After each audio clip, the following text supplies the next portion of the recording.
All right, and welcome in, everybody. Hope y'all are having a fantastic, fantabulous, awesome freaking day. My name is Garrett Shoemake, and this is the Shoemake Take. Today, we got to talk about the New York Jets, the freaking Jets. And today, we're going to be breaking down on how I think their season is gonna go. But for those of you that do not know what this series is, this is the 2025 season preview series where we're breaking down every single NFL team, talking about how I think their 2025 season is gonna go and how the series works. If you guys want to jump into the discussion, by the way, for the New York Jets, the timestamp's going to be in the playhead and also in the video description. So if you don't want to hear me explain how this works, then go right ahead, knock yourself out. But for those of you that do want to know how this series works, we start with recapping 2024, just briefly stating what their record was and what happened in their season. And then after that, we'll talk about the Jets offseason, including all the coaches that they brought in, all the free agents they brought in, who they lost. Then we'll get to who they drafted and break that down.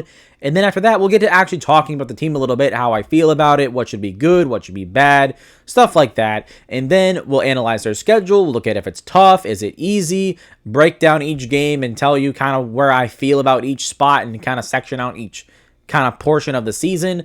And then after that, we'll look at my official record prediction, what I think they're actually going to go, and then we'll cap it off with some storylines that I'm going to be looking forward to following the Jets this season. So let's begin talking about the New York Jets. But looking at 2024, their record last year was disappointing, to say the least. 5-12 is never a good finish. And the Jets, well, they were the Jets. Poor coaching, horrible offense, average defense, bad special teams, and an unstable losing culture, with the root of it all being Woody Johnson, of course, their owner. God, the Jets have been plagued. They're one of those teams there where you do not want to know about the owner because he's not good. He's really not good, and it's not been more evident than these past couple years for the Jets, which you think with Aaron Rodgers, bringing in Devontae Adams later in the year, last in 2024, you would think like the Jets would be good. I mean, they had all the pieces. They had the quarterback. They had the young talent. They had a good defense. Offensive line at least looked decent on paper, and it all went to crap. 4 snaps into 2023, Aaron Rodgers breaks his Achilles and he's done, effectively ending the Jets season. And then in 2024, he was healthy. Everything went through and without major issue, except for the fact that the Jets were horrible. They were horrible. They had horrible coaching. Robert Saleh was the first coach to be fired a few weeks into the regular season. And then once again, the Jets, who have not made the playoffs in over a decade, their continued losing culture, losing mentality as an organization continued into a 5-win season, which for the Jets fans, I apologize. These past couple years must feel like an absolute sick joke to you guys. I'm not even joking. The thing is, like, the Jets, it's one thing for me to be like a Titans fan, right? Where the Titans haven't been in the playoffs since 2021. Right, so it's only been 2, 3, 4. This would be the fourth year, 2025, that the Titans will not make the playoffs. I don't have them making the playoffs this season, so that would make it 4 years. This to me feels awful. Like, I want to be in the playoffs too, man. Like, I remember all those days back in Tennessee when we were all chilling, going to the AFC Championship, winning the number 1 seed, and having it all be fine and dandy until an Evan McPherson kick absolutely broke my heart. But for the Jets, you guys, for fans, you guys haven't smelled that since 2010 or 2011. So, I mean, it's been a hot minute since you guys have seen the playoffs. And last year, I thought was their best chance. I had them going to the playoffs last year just simply because, I mean, the Jets were good. And I was going to root for it to happen because why not? The Jets have not been good like this in so long. They're due. The Jets are so due for a run and to go and have it finally be a good football team. And they went and won 5 games. Like, I can fully understand how for most of you guys, it feels like a sick joke. I am very sorry. But there might be reason for optimism here. Starting with their offseason, where obviously they brought in a new head coach, Aaron Glenn, the former defensive coordinator from the Detroit Lions. I really like this hire because Aaron Glenn, coming from Detroit, not only an organization that has completely redefined their identity as a standing of a franchise within the NFL within just a few years, but also the defense in Detroit was not fantastic, but they were always prepared. They were always ready to go. They always fought hard. And those are things that you look for in a head coach.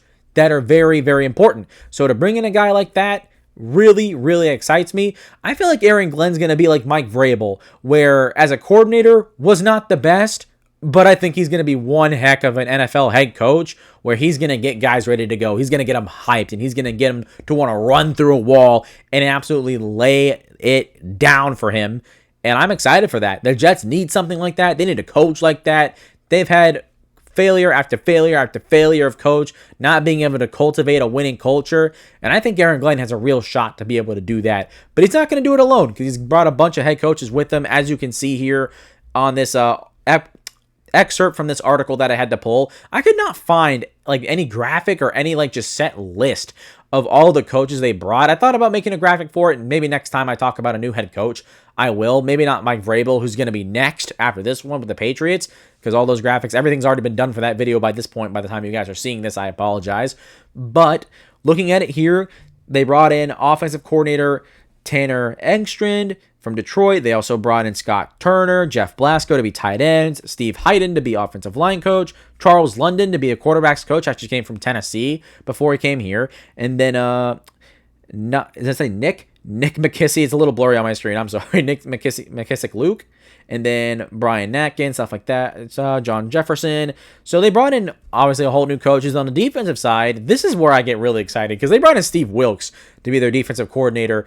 And everywhere he's gone, he's been pretty darn good. If you remember, he was the interim head coach in Carolina a couple years ago when Frank Reich got fired. He was also the head coach of Arizona for the Cardinals for a year when they had Josh Rosen, and then he got fired right after it, which was unfortunate. Or no, was he fired immediately after that year? I don't remember. Maybe it was the year after that. I don't. He lasted 1 or 2 years max, but he's a good mind, respected around the league. So to bring that guy in as defensive coordinator, very made of a similar DNA as Aaron Glenn. So there's a connection there, and I really like it. And then you bring in Chris Harris to be your defensive back coach, former NFL player, really, really good coach. I can be excited about that. Bringing in Aaron Curry on the linebackers. He's also a former NFL player, really good linebacker, good coach too. So the defensive coaches overall, you also see like Eric Washington, Cameron Davis, Nathaniel Willingham. A lot of these guys I don't really know. I don't follow coaches as much as I do players, but there's some coaches in here that I really like that are very well experienced and qualified and fit the mold of what Aaron Glenn's going to try and build in New York.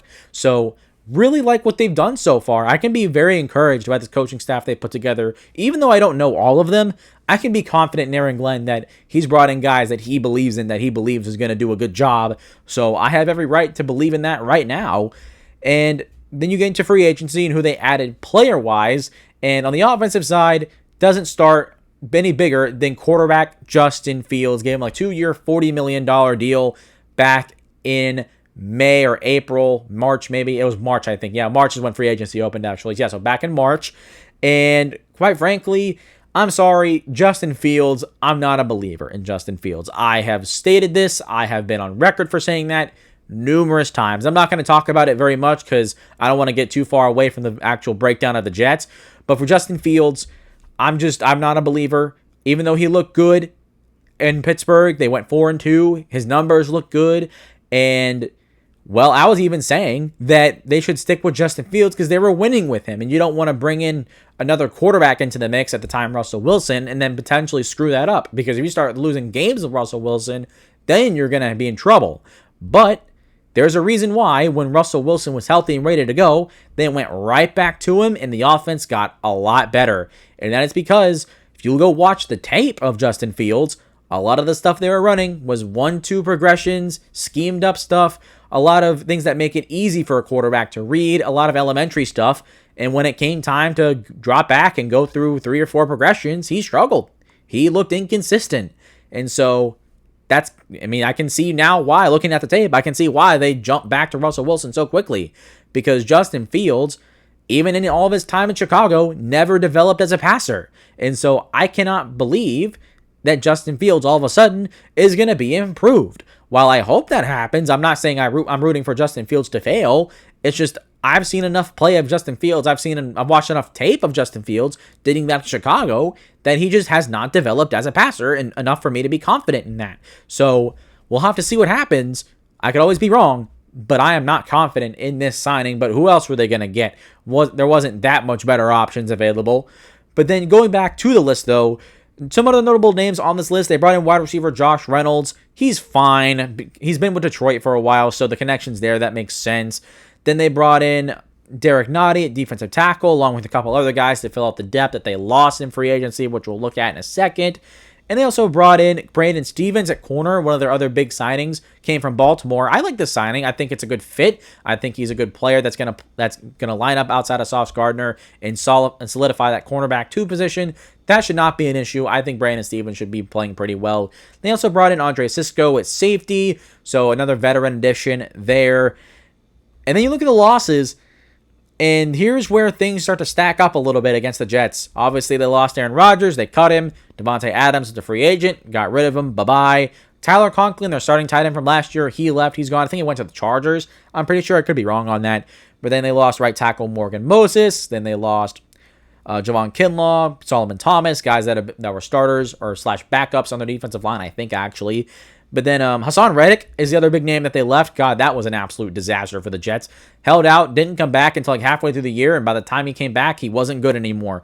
And so that stinks. And then got let go of a couple corners, Kendall Sheffield, Brandon Eccles, guys that are veterans that have been in the league for a little while now. And then starter Ashton Davis, he also left. He went to the Miami Dolphins, division rival. And then they let go of kicker Greg Joseph. Got to go show the special team guys some love as well, even though they got cut. But Greg Joseph, strong leg. I don't know, remember where he went, but he actually started out on the Titans, believe it or not. So that's how I know him. But yeah, the fact they let him go stinks, but they'll have to find someone else to replace him. Then when you get into their draft, now the draft is where things get exciting for me, because the Jets, I thought, their draft was great at the top. Their first 2 picks were fantastic, in my opinion. But the next few picks is where things get a little bit interesting, because these are more developmental guys that maybe just have high upside. You start with their top first-round pick, Armand Membo, the tackle out of Missouri. This guy, massive, massive, massive human being. His potential is through the roof. Aaron Glenn praised this guy. He loves this guy. Said that he is made of the same, cut from the same cloth as Penei Sewell, which that is high praise. That's high expectations. But Armand Membo, for him being a rookie top tackle, he's going to be the worst offensive lineman on that unit. And that's saying a lot. And that says a lot to how good this offensive line, I think, could be this year. Because Armand Membo, I think, as a rookie, should be okay. Obviously, he's going to have some struggles, as every rookie tackle does, except for Joe Alt. But I think you're going to see some really good things from Armand Membo. In the run game, you're going to see him maul people. In the pass game, you're going to see him lock some people down. Like, while you might see some bad reps, you're going to see some really good reps with Armand Membo as a rookie. So I'm really excited for him. Not a flashy pick at all, but a very responsible pick. And with Aaron Glenn coming from Detroit, having one of the best offensive lines in the league, makes complete sense to invest into that position early. And then they drafted LSU tight end Mason Taylor, son or nephew, I think it's son of a former NFL legend, Jason Taylor. I think I really like this guy. At first, I was kind of standoffish, but as I followed a little bit more of his career and followed his story during the draft process, the more I really started to like him and think that he could be a really complete tight end. And it's not great that he's having to start as a second-round pick. I would have liked them to keep Tyler Conklin and have 2 guys out there running around, especially with Justin Fields being a running quarterback and having 2 young running backs, kind of having some personnel that can help fill that spot. I mean, Tyler Conklin can block, he can catch. Doesn't have as high of a ceiling, obviously, but it would have helped his offense a little bit, especially when they're running 12 personnel. But Mason Taylor, like the pick, has high upside. He's going to start early. He's going to be their starting tight end, I'm pretty sure. So we're going to see a lot of him. We're going to see how well he develops. Very exciting pick there. And then you get to FSU corner, Azare Thomas. And this guy, kind of interesting because the Jets have plenty of corners. Their cornerback depth is pretty good. So getting a guy here in the 3rd round, kind of interesting, but he's got good length. He's 6'2", has good ball skills. He had 15 pass breakups in college at FSU in his final year. Maybe was it his final year or was it all 4 years in college? I can't remember. I'm inclined to believe it was just his last year. I feel like 15 pass breakups. No, it was definitely his last year in college. 15 pass breakups over 4 years isn't great for a corner. But got good ball skills, got good length to the upside there, has Aaron Glenn's fingerprints over this one, so I can understand it. And then you get to Arian Smith, the wide receiver out of Georgia. This one I'm not super confident on. I think he's going to be the replacement potentially for Malachi Corley, who did a similar thing in college where his specialty was you get him in space and let him run in a straight line and he is going to dust people, right? He didn't have a super complex route tree. A lot of it was the ball was given to him on a screen pass or a quick swing, right? Give him the ball in space and let him run with it. More of a gadget, more than a pure receiver. So maybe they find ways to use him and Malachi Corley, maybe, but we'll just have to see for right now. I'm not really too confident in this pick, but I do like his speed, former track star, so there is upside here to think or to look at. And then you get to safety Malachi Moore out of Alabama. This guy was formerly a nickel, then switched to safety in his final year, looked really good for the most part. And while he doesn't have the best size, he's very tough, he's resilient, reliable, also was a leader, team captain in his final 2 years at Alabama. I'm pretty positive about that. I'm not 100% sure on that, so don't quote me on it. But someone that could step in a year or two and play pretty well. I like it. I like the upside. So there's plenty to like. And then you get to linebacker Francisco Mauigoa, former Miami Hurricane, transferred from Washington State before that. Not with Cam Ward, mind you. Pretty interesting parallel, but they did not play together. Well, actually, no, yeah, they did, because they were both drafted in Miami this year. I'm stupid. What am I talking about? But Francisco Mauigoa played 4 years in college, or 5 years in college, two-time captain, has played a ton of games, a lot of experience, and they need linebacker depth, so he has a really good depth spot. Maybe he could start later on down the line, but pick depth-wise, can get behind it. And then they picked Tyler Barron, another defensive end out of Miami, former Tennessee transfer. I'm a Volunteers fan, so I remember Tyler Barron, but only had 5 sacks last year. 3 of them were against an FCS team early in the year. So there's not a lot to like, but he is very physical, is very tough. So that could be developed into something. But obviously, picking him on day 3, you're just throwing darts at that point, just trying to see if someone can pop for you. You're not trying to find real starter-ready talent on day 3 of the draft. That's just not how it works. But overall, their draft, I would say, was solid. Was it fantastic? No, but I like who they got at the top, and some of these developmental players like Azare Thomas and Malachi Moore, I can be very intrigued and excited about to see what they do later on. But overall, can't complain at all. So, are the Jets an improved football team? Let's start there. Are the Jets improved? No, I wouldn't say they're improved. Are they slightly worse? Yeah, but is it enough for me to want to move a needle? Is it a needle mover for me? No, not really. I mean, the only thing that's really different, obviously, Devontae Adams is gone. Aaron Rodgers is gone. Now you replace that with Justin Fields, which, that's not great. That's a pretty bad drop-off at quarterback talent, in my opinion. And then on the defensive side, still most of the same. Still got a lot of the same core still in place. So this defense should still be pretty good. I don't think it would take a step back by any means. Maybe it does because you have a new head coach, you have a new defensive coordinator. But I'd be inclined to believe that Steve Wilks and Aaron Glenn would elevate this defense more than send it backwards. But overall, like I said, it's not enough to move a needle, but I would say they are slightly worse at least. And that's where we go into what I think this team is going to look like. I don't think this team is going to have a good record-wise. I mean, I think they're going to have another bad year, because there's issues beyond the coaches in this roster to me that are at serious play. That being the continuous decade-plus feeling of a losing culture, not making the playoffs. Regardless of what you think, that stuff can't be quantified. And that type of mentality, that stuff like that carries within an organization. It doesn't just carry within player to player, coach to coach. It carries within front office personnel to front office personnel. It's something that bleeds through the entirety of an organization.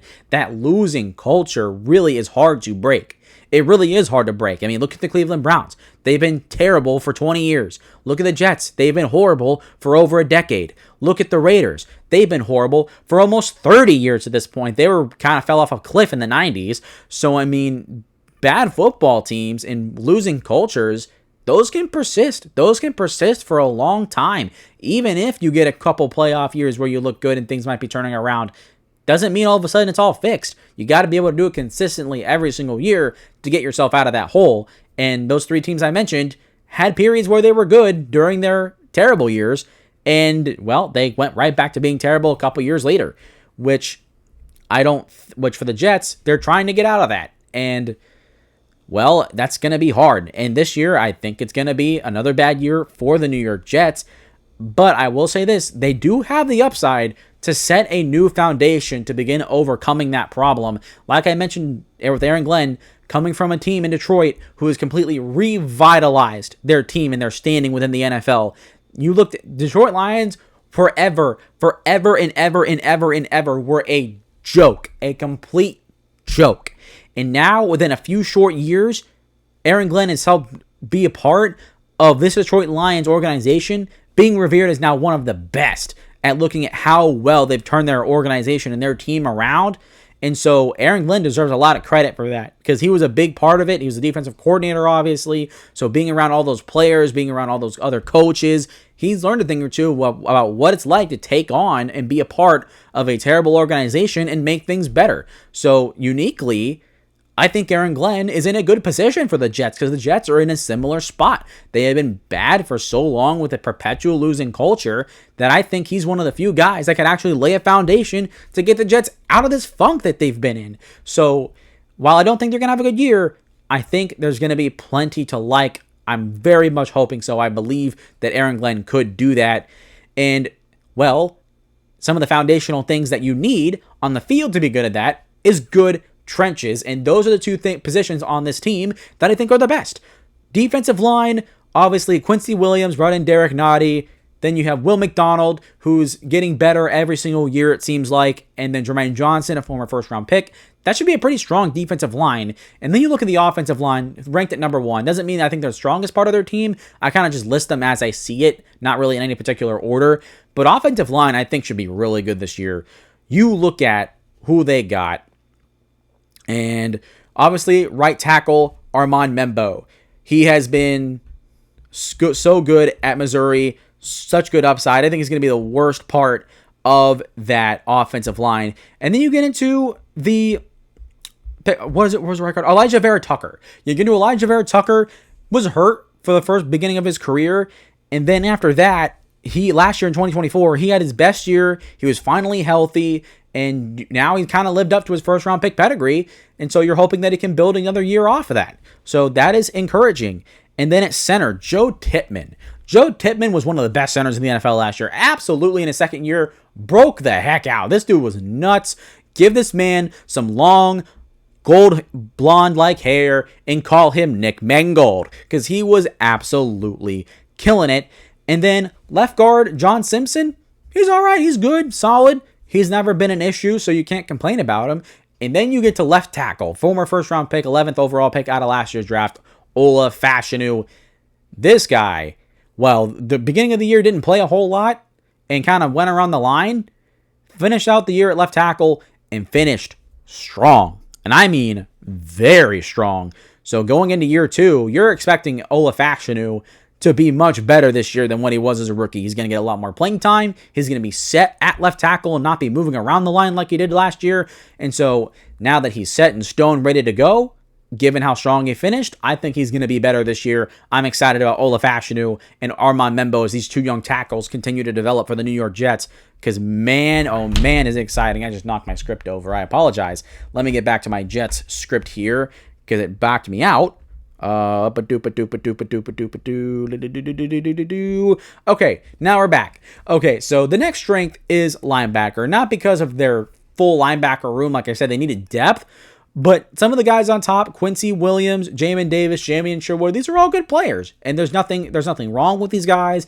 I like them all, and so I think this is going to be a better part of this Jets team, and quite frankly, as you can see it here on the list, all their entire defense, I'm calling a strength for the most part. Corner, Brandon Stevens, Sauce Gardner, 2 really good outside corners. And then you have Isaiah Oliver in the nickel. He's all right. He's good. And then safety. Safety is probably the weakest position on this defense. Andre Cisco is the strong safety. I can't remember who the other guy is. I think Tony Adams is his name. I don't know enough about them to really make a full definitive statement. Even though I have it here as a strength, when I was originally looking at it, I don't know why I put that as a strength, honestly, the more I think about it. I did not do enough research to make that assertion. I apologize. That's my fault. I really should not have put that there. So safety, we'll leave it off for now, but I'm not going to put it as a weakness. And then, speaking of weaknesses, there you go. There's only a couple. Quarterback, obviously, with Justin Fields, I've already made my case on that. But running back, I'm also considering a weakness. And it's easy to, or it's kind of interesting to say how. But last year, the only other team that was worse at running the football than the Jets was the Raiders. This team was awful at running the football. And I get it, offensive line plays a role in that. But Breece Hall did not look good. I think what is his name? Isaac Guerendo? Yeah, Isaac Guerendo, I think is what it is. No, it's not. Oh my God. No, Braylon Allen. Man, what am I talking about? Isaac Guerendo is in San Francisco. Braylon Allen is in the New York Jets organization. So yeah, Braylon Allen showed a couple good things in his rookie year, but these two as a duo simply could never get going. And for Justin Fields, who is a running quarterback, I would have liked to have another running back added in that room, another veteran that's been in the league for a while, where I can feel a little bit more confident about this running game being stable instead of potentially being a liability. And with me not knowing if this running back room is going to get better, right now I have it as a weakness. I think the offensive line's better. That should help them. But I don't know. Last year was a very, very, very, very disappointing showing from Breece Hall and Braylon Allen. So I can't be confident about it right now. I could always be wrong. I'll keep an open book, obviously, but not very confident about it. And then the pass catchers, I'm not confident about. Other than Garrett Wilson, who, by the way, I forgot to mention, recently, as of last week, as of me recording this, signed his big deal. I think it was $31 million a year, 4-year deal. Don't remember the exact contract value. What is that? That's like $124 million roughly. So, I mean, locked him up. For the Jets, that's fantastic because he was unhappy. There was rumors that he could be traded. So for the Jets to get that contract done and lock him up with the Jets, that's fantastic. A massive W for them. Because, man, if Garrett Wilson left, it'd be, the weapons would be slim pickings. And that's why I'm kind of worried about these pass catchers. Because Josh Reynolds and Allen Lazard are your next two starters. They're fine. They're just okay. They're not great or anything. Like, they're serviceable. They're starters. But they're nothing more than that. They're just starters. So they'll play, they'll get some catches, they might do a couple good things, but other than Garrett Wilson, there's nothing here that pops off for me that's super exciting. Malachi Corley last year, extremely disappointing. His first, what would have been his first touchdown again was Thursday Night Football against the Texans. Did the stupid thing where you drop the ball in front of the goal line, which don't know why in 2025 and 2024 we still got players doing that, but I digress. It still happens, so that's unfortunate. And then the other guy is Arian Moore. So is it Arian Moore? Oh my God, Arian Smith. And so that's not great. I'm not really excited about this wide receiver core outside of Garrett Wilson. Again, it's just going to be everybody trying to cover him and lock him down while Josh Reynolds and Allen Lazard do a subpar job of taking the weight off.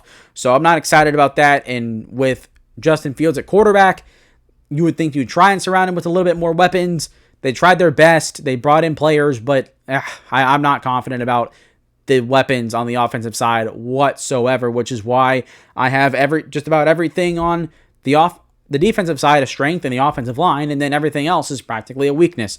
So that's kind of where I am with the Jets. That's kind of how it has been for a while, so I don't expect that to really change as of right now. But now we look at their schedule, and we look at more specifically where things unfold for the Jets.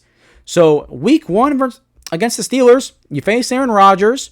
I'm sorry, the Steelers are winning that game easily. I don't expect the Jets to be competitive in this game. And this schedule overall at the beginning has a tough start. You talk about a lot of good and improved teams. You look at Buffalo, Tampa. That first 3-game stretch, the Jets are starting 0-3. I don't have them winning any of those games. I'm sorry. All these teams are objectively better than the New York Jets right now. That's going to be a tough start. And then you got Monday Night Football, your first divisional rivalry, against the Miami Dolphins. It's on the road, so that's not great. But I also have the Dolphins going 6-11. I don't think the Dolphins are going to be a very good football team this year. Maybe they lose this first one because it's a new head coach. You're trying to get everything started, where the Miami Dolphins might have an advantage here because they're at home. It's, obviously on prime time. They're a little bit more established than the New York Jets at this point in time. So that's a toss-up. It's winnable, but I don't know if they win that one. But then you stay at home, come home to host the Dallas Cowboys. Dallas Cowboys, I think that's a winnable game. I don't think the Dallas Cowboys are going to be very good this year. So that's a winnable game. And then week 6, you host the Denver Broncos. I don't know. I think the Broncos win this game pretty easily, but I remember what happened last year, and the Broncos won 10-9. So who knows at this point between those two teams. And then you get the Carolina Panthers. Carolina Panthers think they're going to be an improved football team this year from last year. It's going to be a difficult matchup, but one that the Jets could win. And then the Bengals, I'm sorry, losing to the Bengals, going to be tough going against Joe Burrow and Jamar Chase always, but they do have Sauce Gardner, so if anybody can cover Jamar Chase, it could be Sauce Gardner, so we'll have to see that one. And then the second half does get easier / more manageable, where if this team does improve and get better as the year goes along, we are going to see it in this second half to the year. We're really going to see it because after week 8, you have a bye week 9, which is right smack dab in the middle. It's good. And then you go at home to host the Cleveland Browns. I think the Cleveland Browns, on record, I've said it numerous times, are going to be garbage. They're going to be pretty bad. And so I think the Jets come off their bye and win this game against Cleveland. And then you got Thursday Night Football on the road against the New England Patriots with their new head coach and Mike Vrabel. This game, along with the other Patriots game, these games are going to be interesting. You got two defensive coaches that are physical, that are nasty, that are all about preparation and getting guys ready to go. So that's going to be a very tough physical game. It's going to be a very fun game. Probably not, but for a football nerd like myself, I can find some enjoyment in a game like this, which is probably going to be lower scoring. But then you go on the road to face the Baltimore Ravens. That's a loss. Then the Atlanta Falcons. Maybe you make it interesting, but I don't know how much so. I think that's a loss. And then at home against Miami, I think you win against Miami. I think they ultimately split, these two teams do. And so the Jets get the win here. And then against Jacksonville on the road, that's a winnable game. I think the Jaguars, they have a new head coach in Liam Cohen, so they're going to be going through their own growing pains with the new coach as well. So we'll see where the Jets are. I think the Jets and the Jaguars are going to be in similar boats-ish.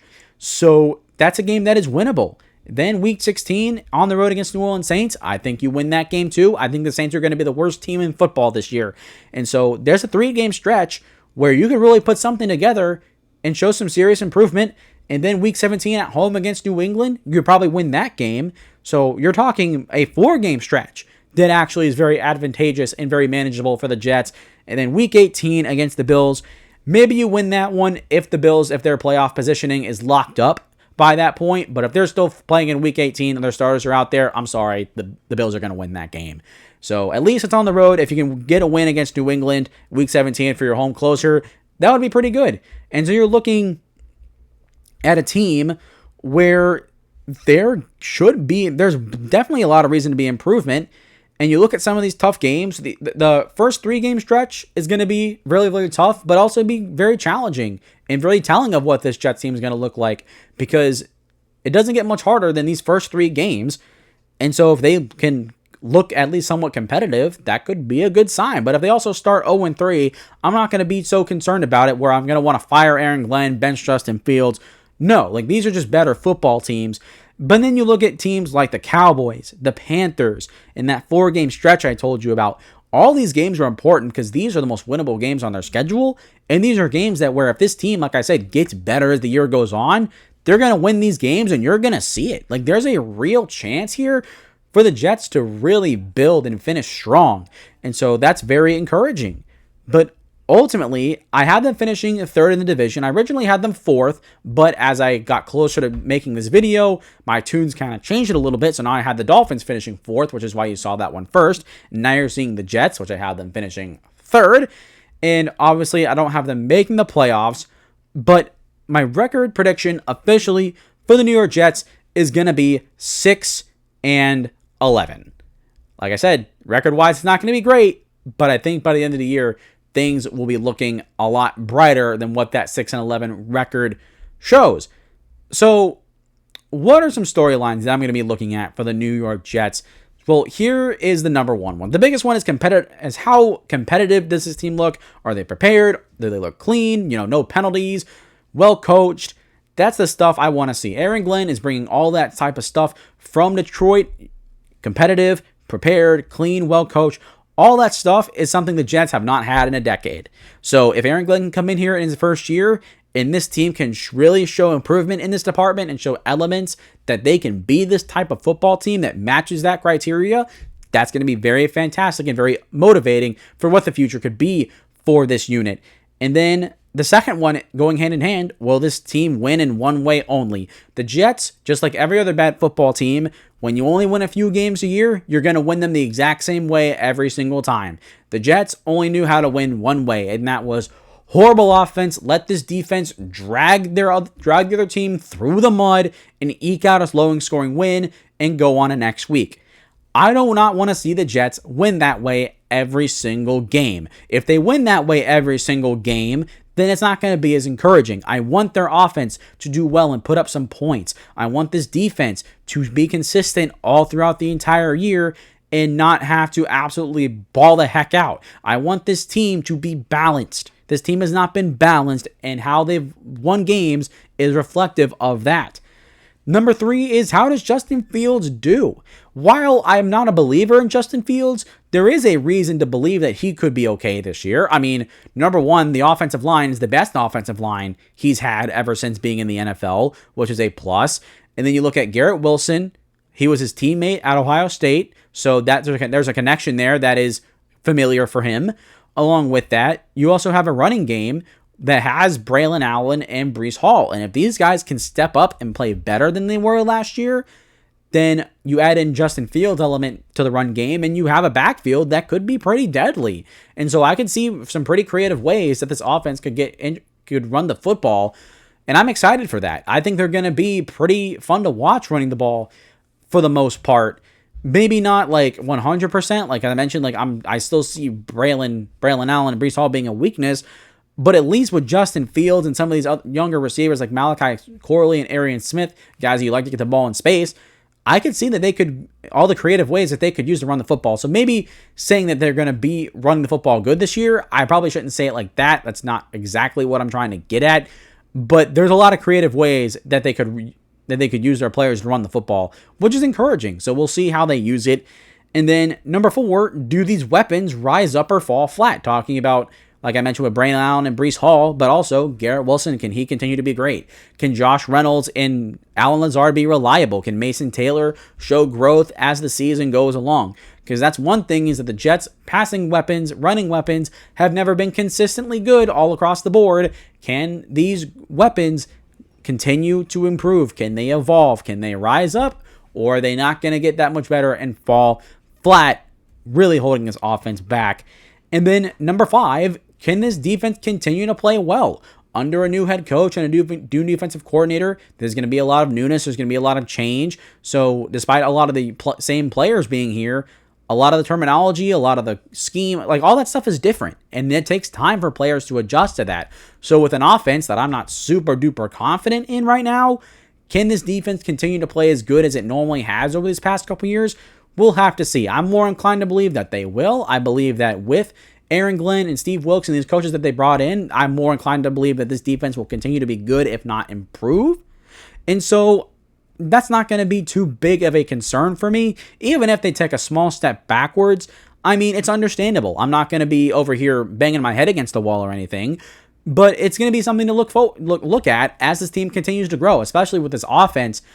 If they can continue to improve in some way, shape, or fashion, their defense is going to have to be good for most of the year in order to see that idea realized. So you got an interesting set of storylines here to follow for the New York Jets. They're going to be an interesting team, especially in the later half of the year when their schedule gets better. Maybe we start seeing them pop off some more wins and be a little bit more competitive. But for now, that is going to end our discussion on the New York Jets. If you guys have made it this far, I hope you guys sincerely have enjoyed. And if you've made it this far, please consider hitting the like button and hitting the subscribe button. Those 2 buttons are completely for free to press. Only takes a couple of seconds and it helps the channel out tremendously as we're trying to reach 500 subscribers by the end of the 2025 regular season. You guys are doing a fantastic job right now. Just in a little over a week, we went from 105 to 128. So 23 of you guys have hit the subscribe button, and that number has jumped up very much. I think it's the most subscribers I've ever gained in 1 week to this point making content on this channel. So I thank you guys for that and greatly appreciate it. We're doing a great job. We're probably going to hit it. No, we're definitely going to hit it. We got to keep that confidence going. But also, continuing on with the outro here, let me know your thoughts in the comments down below. Do you guys think the Jets winning 6 games is too high? Do you think it's too low? What do you think Aaron Glenn's going to do? Do you think it's going to look good? Do you think the Jets have a real chance with Aaron Glenn to finally build a playoff team? I think it's very possible. The odds are greater than 0. And so I'm excited. I'm excited for the New York Jets to see what they can do. And so, oh, I forgot, last second. Make sure to share this video on social media. I'm kind of getting a little ahead of myself here. And also follow me on social media. This week, I'm going to start making actual like summary, like 1 minute long clips on social media, pretty much explaining all of this and condensed into like 1 minute roughly, maybe 1 minute, 1 minute 30, give or take. But this week, those are going to start coming out. So for those of you on social media, go ahead and check those out, I guess. But I don't know. I shouldn't be saying this to you guys because you guys come here for this, not for the social media stuff. But anyways, either way, still follow me on social media. Fantastic stuff. But that is going to do it for me today, guys. Hope you guys have enjoyed. And as always, I will see you all next time.